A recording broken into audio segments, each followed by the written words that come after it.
Assalamualaikum hormatly Nokat Xabar 24 kanal katılışçılar jana IGT Instagram IGT 24 Instagram katılışçılar bugünkü 18 Ağustos 2026 yılı biz Nokat rayonu Kayragaç ayılına şol jerde iş kılıp жатабыз hormatly karаңыздар.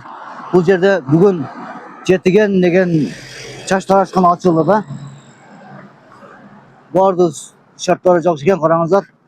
Бүгін күні келсеңіздер 50% скритка ekan, ondan aytib ketayotgan narsa Arentiri Akın Akanın magazin canında.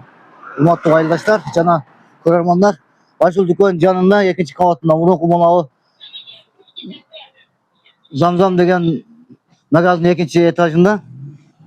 Kelip ham ol ko'tarasiz. O'shaмен birga aytib ketayotgan narsa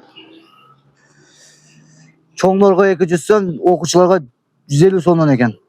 Bugun kelsangizlar skritka 50% 100 so'mdan olib beradi ekan. Qarangizlar, yaxshi.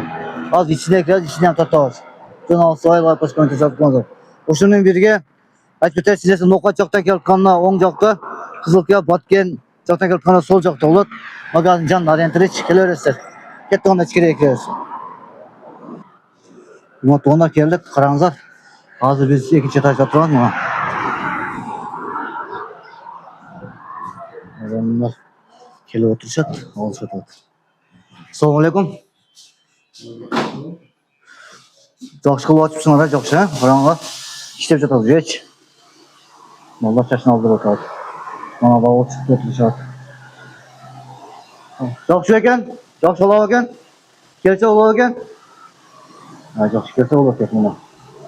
Juda kela boshladi. Bundoq olib o'tadi. Kelinja ham bo'lar. Mana aytib ketayotgan narsa soat 9dan kech soat 12gacha ishlaydi ekan. Shu bola mana o ochgan bola shuni chiqadi ketdi. O'zimizning Qayrag'achning nima bolasi kim o'yda yashaydi.